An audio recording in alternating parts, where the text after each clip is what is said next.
News first channel ಹಾಗೂ ಡಿಜಿಟಲ್ನಲ್ಲಿ ಜಾಹೀರಾತು ನೀಡಲು ಈ ನಂಬರ್ಗೆ ಸಂಪರ್ಕಿಸಿ. ಸಚಿವ ಸ್ಥಾನ ಹೋದ್ರೂ ತುಮಕೂರು ಸಹಕಾರಿ ಕ್ಷೇತ್ರದಲ್ಲಿ ರಾಜಣ್ಣ ಸಾರ್ವಭೌಮ ಅನ್ನೋದು ಸಾಬೀತಾಗಿದೆ. ತುಮಕೂರು ಡಿಸಿಸಿ ಬ್ಯಾಂಕ್ ಅಧ್ಯಕ್ಷ ಸ್ಥಾನಕ್ಕೆ ನಡೆದಂತಹ ಚುನಾವಣೆಯಲ್ಲಿ ರಾಜಣ್ಣರನ್ನ ಅವಿರೋಧವಾಗಿ ಆಯ್ಕೆ ಮಾಡಲಾಗಿದ್ದು, ಬೆಂಬಲಿಗರ ಸಂಭ್ರಮಾಚರಣೆ ಜೋರಾಗಿತ್ತು. ತಮ್ಮ ವಿರುದ್ಧ ಕುತಂತ್ರ ಮಾಡಿದವರಿಗೆ ಈ ಮೂಲಕ ಪ್ರಾಬಲ್ಯವನ್ನ ಸಾಬೀತು ಮಾಡಿದ್ದಾರೆ.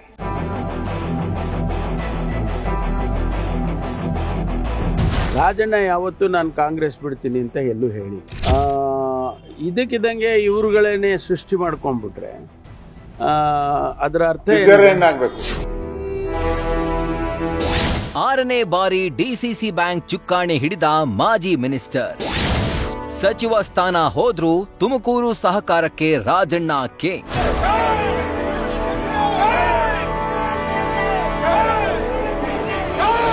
ಕೆಎನ್ ರಾಜಣ್ಣ ಮಾಜಿ ಸಹಕಾರ ಖಾತೆ ಸಚಿವರು.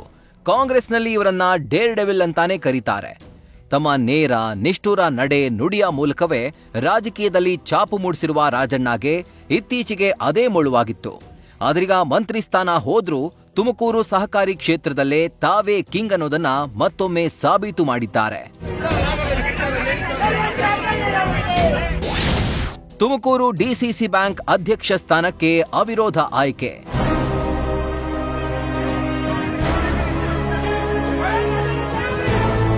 ಇತ್ತೀಚೆಗೆ ಕಾಂಗ್ರೆಸ್ ಹೈಕಮಾಂಡ್ ಕೆಂಗಣ್ಣಿಗೆ ಗುರಿಯಾಗಿ ಸಚಿವ ಸ್ಥಾನ ಕಳೆದುಕೊಂಡಿದ್ದ KN Rajanna Tumakuru DCC bank ಅಧ್ಯಕ್ಷ ಸ್ಥಾನಕ್ಕೆ ನಡೆದ ಚುನಾವಣೆಯಲ್ಲಿ ಕಮಾಲ್ ಮಾಡಿದ್ದಾರೆ.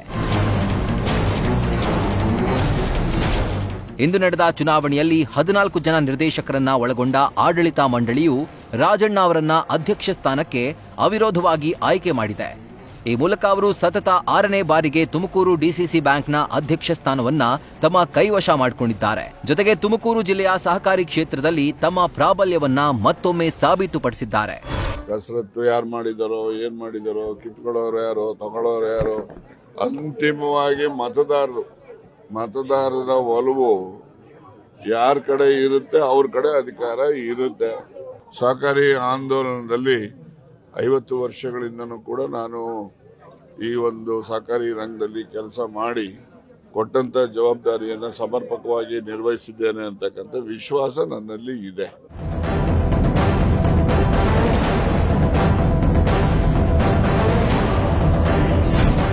ಚುನಾವಣಾಧಿಕಾರಿ ತುಮಕೂರು ಉಪವಿಭಾಗಾಧಿಕಾರಿ ನಹೀದಾ ಜಾಮ್ ಫಲಿತಾಂಶ ಘೋಷಣೆ ಮಾಡ್ತಾ ಇದ್ದಂತೆ ರಾಜಣ್ಣ ಬೆಂಬಲಿಗರ ಸಂಭ್ರಮ ಮುಗಿಲು ಮುಟ್ಟಿತ್ತು.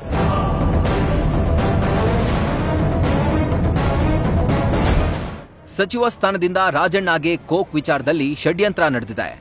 ರಾಜಣ್ಣ ಬಳಿಕ ಪುತ್ರ ರಾಜೇಂದ್ರನನ್ನ ಡಿಕೆಶಿ ಟೀಮ್ ಟಾರ್ಗೆಟ್ ಮಾಡ್ತಾ ಇದೆ ಅಂತ ರಾಜಣ್ಣ ಆಪ್ತರು ಡಿಕೆಶಿ ಕಡೆ ಕೈ ಮಾಡಿ ತೋರಿಸ್ತಾ ಇದ್ದಾರೆ. ಇಷ್ಟೆಲ್ಲ ಆರೋಪ ಕೇಳಿ ಬಂದ್ರೂ ಡಿಸಿಎಂ ಡಿಕೆ ಶಿವಕುಮಾರ್ ಸೈಲೆಂಟ್ ಆಗಿರೋದ್ರ ಹಿಂದೆ ಭಾರೀ ಲೆಕ್ಕಾಚಾರ ಅಡಗಿದೆ ಎನ್ನಲಾಗ್ತಾ ಇದೆ.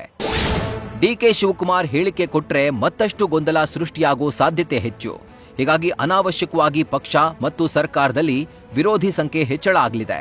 ಇದು ಮುಂದೆ ಆಡಳಿತ ಮತ್ತು ಪಕ್ಷ ಸಂಘಟನೆ ಮೇಲೆ ಪರಿಣಾಮ ಬೀರಬಹುದು. ಹೀಗಾಗಿ ಹೈಕಮಾಂಡ್ ಆದೇಶ ಪಾಲಿಸಿದ್ರೆ ಉತ್ತಮ ಎಂದು ಅನಾವಶ್ಯಕವಾಗಿ ಮೌನವಾಗಿದ್ದುಕೊಂಡೇ ಈ ಎಲ್ಲಾ ಬೆಳವಣಿಗೆಗಳ ಮಾಹಿತಿಯನ್ನ ಹೈಕಮಾಂಡ್ಗೆ ರವಾನೆ ಮಾಡ್ತಿರೋ ಬಗ್ಗೆ ಮಾಹಿತಿ ಲಭ್ಯವಾಗಿದೆ.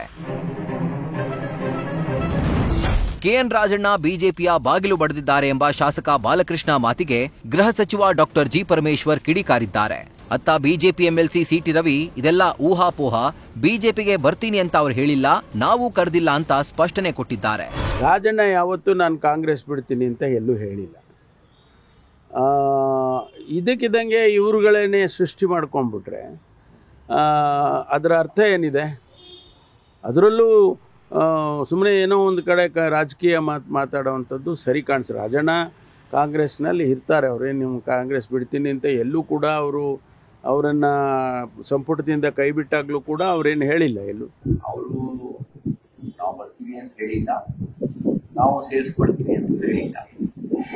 ಮಧ್ಯದಲ್ಲಿ ಕಾಂಗ್ರೆಸ್ ಒಳಗಿನ ಗುಂಪುಗಾರಿಕೆ, ಕೆಲವರು ರಾಜಣ್ಣನ ಉಳಿಸ್ಕೋಬೇಕು ಅಂತ, ಕೆಲವರು ಹೊರಗೆ ಹಾಕಬೇಕು, ತಳ್ಳಬೇಕು ಅಂತ ಕಾಂಗ್ರೆಸ್ ಒಳಗೆ.